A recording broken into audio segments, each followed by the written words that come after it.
he had it set up where this was how you got by. This is how you made movies. This is how you want to be famous. This is how you get famous. So he'd say, hey, you I'm going to make you a star. And you would actually do it. You know, I mean, he was proud of that. Say, like, what did you know? I certainly didn't know that any crimes were being committed. I think it's really, really important when we discuss this thing that rather than it being sort of, a salacious conversation, that this is criminal behavior. Right. I think that's the most important. While it's widely acknowledged that Harvey Weinstein essayed numerous women in the entertainment industry, recent revelations indicate that his list of victims may also include men. What's particularly striking is the claim that some of these men may have willingly engaged in encounters with him. Allegedly, this information came from Matt Damon. This bombshell was dropped by Joe Rogan, who alleged the involvement of male actors in what he suggests might be a bit more than just professional networking. According to Rogan, these actors, in their quest for stardom, might have taken some unconventional routes. He had it set up where this was how you got by. This is how you made movies. This is how you want to be famous. This is how you get famous. In the podcast episode, Joe Rogan delved into the deeply unsettling and controversial revelations surrounding Harvey Weinstein and the pervasive culture of exploitation within the entertainment industry. He would actually give them the things he would tell them he would give them. So he'd say, hey, you I'm going to make you a star. One of the most disturbing aspects of Weinstein's alleged actions, as discussed by Rogan, was his sinister modus operandi. According to Whitney Cummings, a prominent comedian and actress, Weinstein had a disturbing pattern of behavior. He would allegedly make grandiose promises to young and aspiring actors, but these promises came with a horrifying condition: compliance with his demands. They would get all this treatment, and then they had to spend some alone time with him every now and then. At the core of Weinstein's manipulation, as detailed by Rogan, was a disturbing quid pro quo scenario. He purportedly told these aspiring actors that if they engaged in acts with him, they would be rewarded with the coveted opportunity to become stars in his movies. However, once an actor had acquiesced to his demands, they were subjected to further exploitation. In addition to that, Rogan also revealed that Weinstein would shower these individuals with attention and privileges, effectively keeping them under his control. However, this lavish treatment came at a price, as Weinstein expected these actors to spend even more intimate and private time with him. It was a chilling cycle of manipulation and exploitation that left these actors feeling trapped. What's more, to maintain the illusion of genuine affection, Rogan asserted that Weinstein would encourage these actors to send him affectionate and even romantic emails. These messages, on the surface, seem to reflect a loving relationship, but in reality, the actors harbored deep resentment towards Weinstein for the compromising situations they found themselves in. So they would send him emails, lovey-dovey emails, but really they hated him. What's even more disheartening, as Joe Rogan pointed out, is that some of the actors would themselves befriend Weinstein in hopes of advancing their careers through the Hollywood gatekeeper. Perhaps one of the most shocking aspects of Weinstein's alleged misconduct, as discussed by Joe Rogan, is that both male and female celebrities found themselves ensnared by his manipulative web. Everyone. I think everyone did. All the guys, too. Allegedly, one notable actor is Matt Damon, a Hollywood A-lister whose career was significantly propelled by his collaboration with Harvey Weinstein on the critically acclaimed film Good Will Hunting. Damon's rise to stardom was meteoric, and he even openly acknowledged that he owed a substantial portion of his success to Weinstein's support. I'm coming here to make good movies. Miramax was the place, really the place, that was making great stuff in the 90s. Ben Affleck, Damon's close friend and collaborator, also played a significant role in Good Will Hunting and was deeply connected to Weinstein during the film's production. Affleck's career, much like Damon's, saw a remarkable ascent in the aftermath of this collaboration. In 1997, while accepting his Oscar for Best Screenwriting with Matt Damon, Affleck credited Weinstein, saying, upon whom it's incumbent of us to thank Harvey Weinstein, who believed in us. These acknowledgments underscore the extent of Weinstein's influence in shaping the careers of these prominent actors. However, Joe Rogan's analysis delves deeper into the dynamics at play behind the scenes.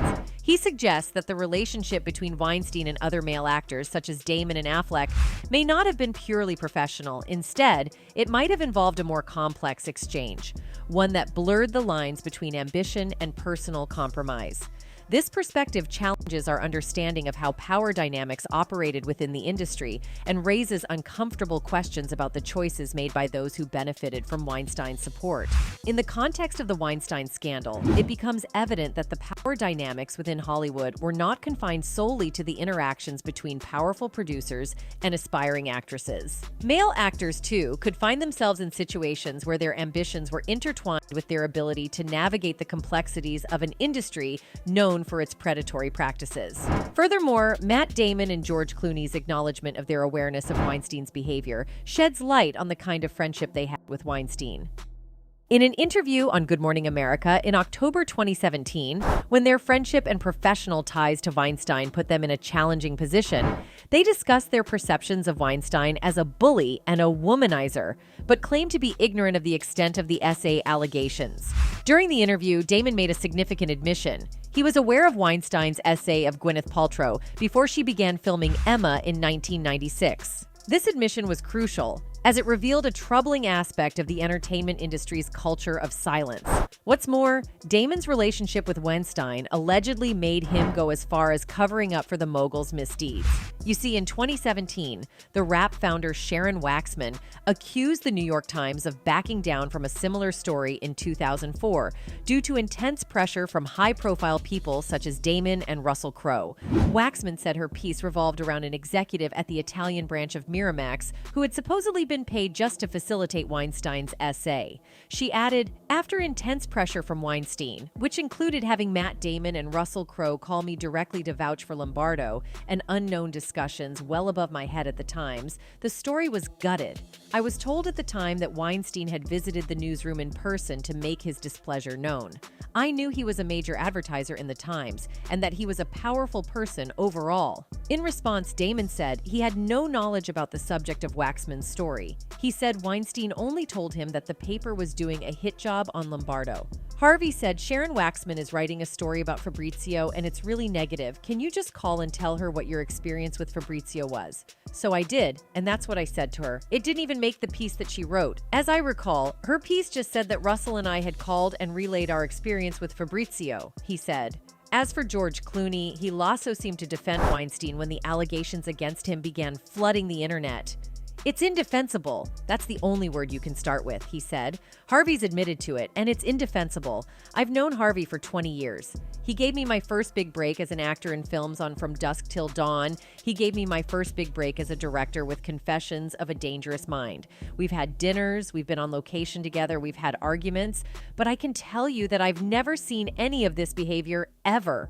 What's more, Clooney added that he had heard of the rumors of Weinstein's misconduct, but he dismissed them. He said, "I've heard rumors, and the rumors in general started back in the 90s, and they were that certain actresses had slept with Harvey to get a role. It seemed like a way to smear the actresses and demean them by saying that they didn't get the jobs based on their talent. So I took those rumors with a grain of salt. But the other part of this, the part we're hearing now about 8 women being paid off, I didn't hear anything about that, and I don't know anyone that did. That's a whole other level, and there's no way you can reconcile that." As if that's not enough, Clooney also made a hypocritical move by claiming that he was furious and demanded to know who knew about the misconduct allegations made against Weinstein and why it took so long to be made public. Speaking on the Today Show, Clooney said, "Whoever had that story and didn't report it, they should be held responsible. I want to know what kind of ad dollars were spent from the Weinstein Company and from Miramax. We should have known this. This is violating women. This is assault. This is silencing women."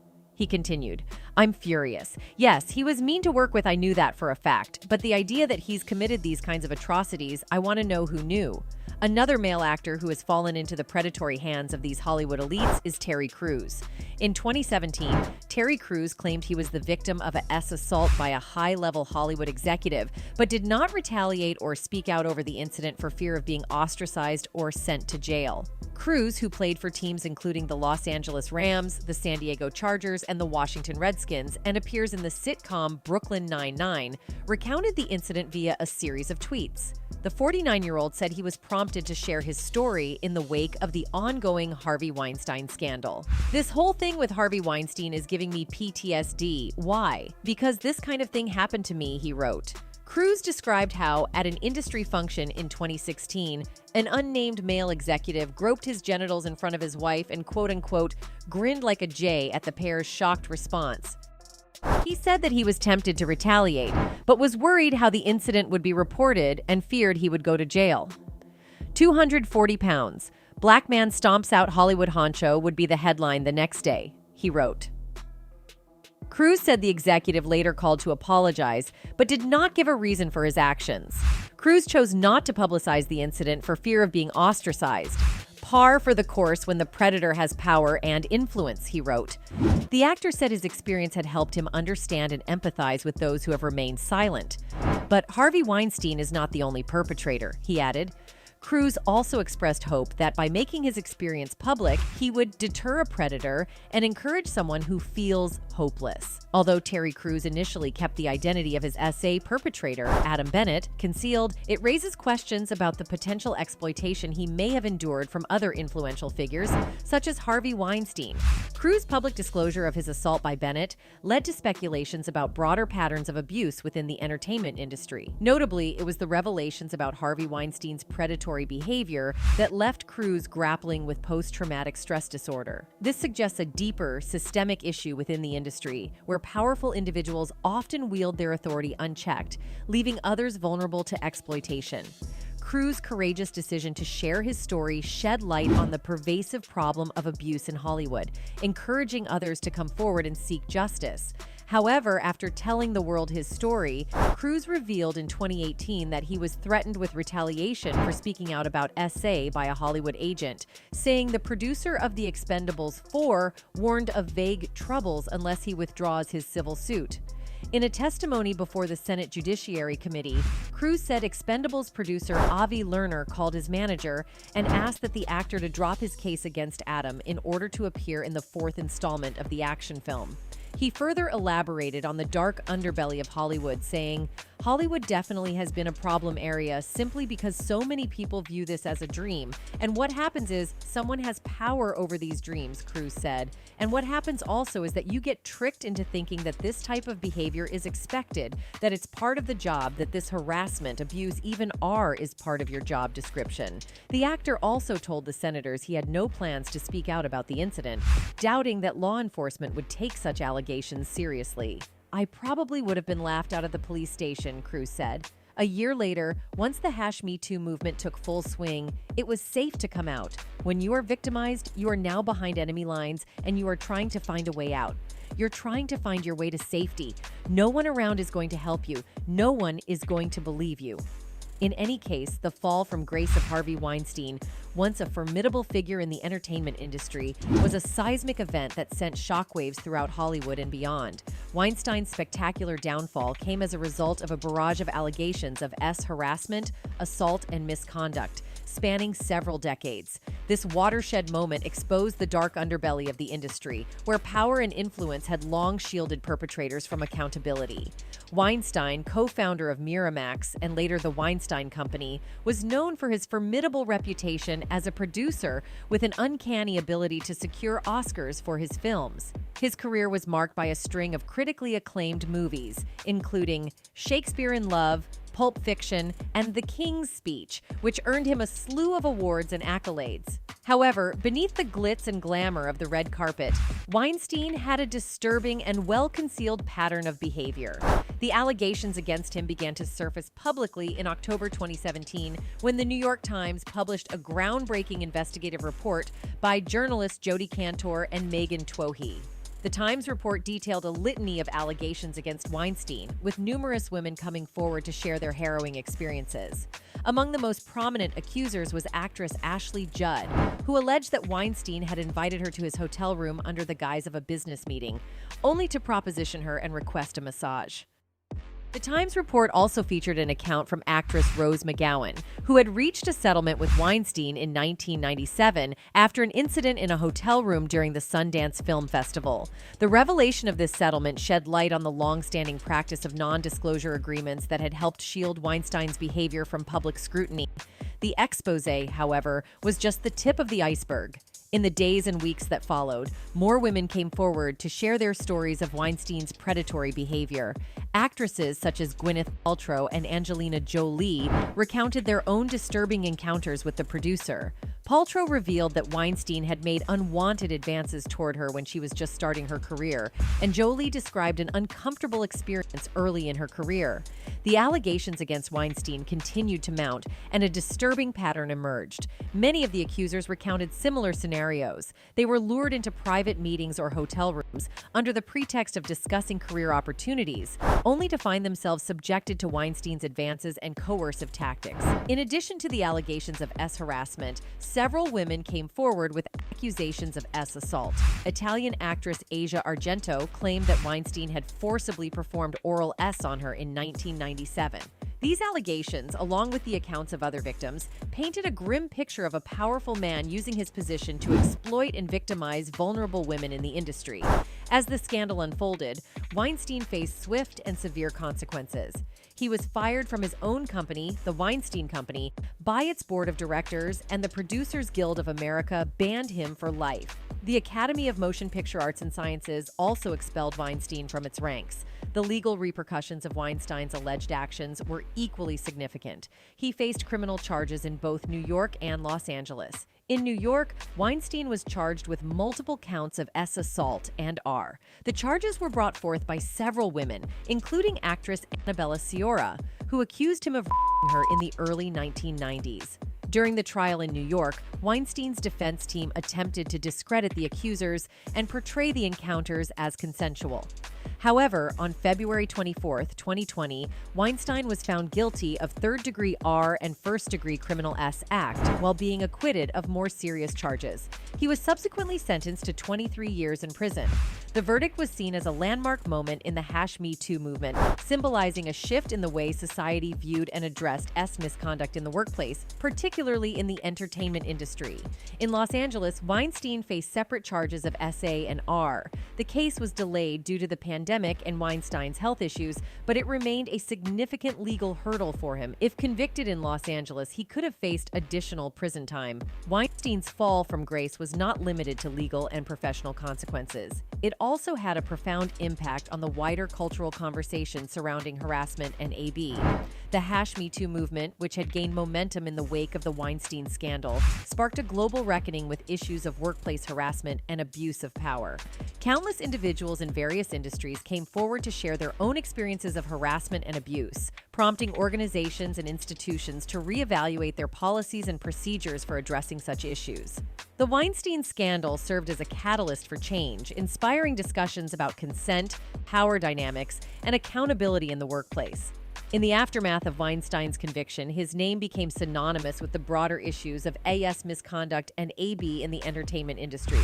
His downfall exposed the complicity of those who had turned a blind eye to his behavior, the pervasive culture of silence and fear that had allowed him to operate with impunity, and the urgent need for change in an industry long overdue for reform. One fan actually commented on Matt Damon and George Clooney's silence, saying, "I'd have more respect for them if they just outright said, 'Yes, I knew about it and did nothing because I wanted to protect my career.'" In any case, these allegations invite us to contemplate the experiences of other male actors who may have been coerced, manipulated, or pressured into engaging in relationships or exchanges that challenge their personal boundaries. It raises questions about the ethical boundaries actors are willing to cross in their pursuit of fame and the role of power dynamics in shaping the trajectories of their careers. Anyway, that's it for this video, folks. Bye.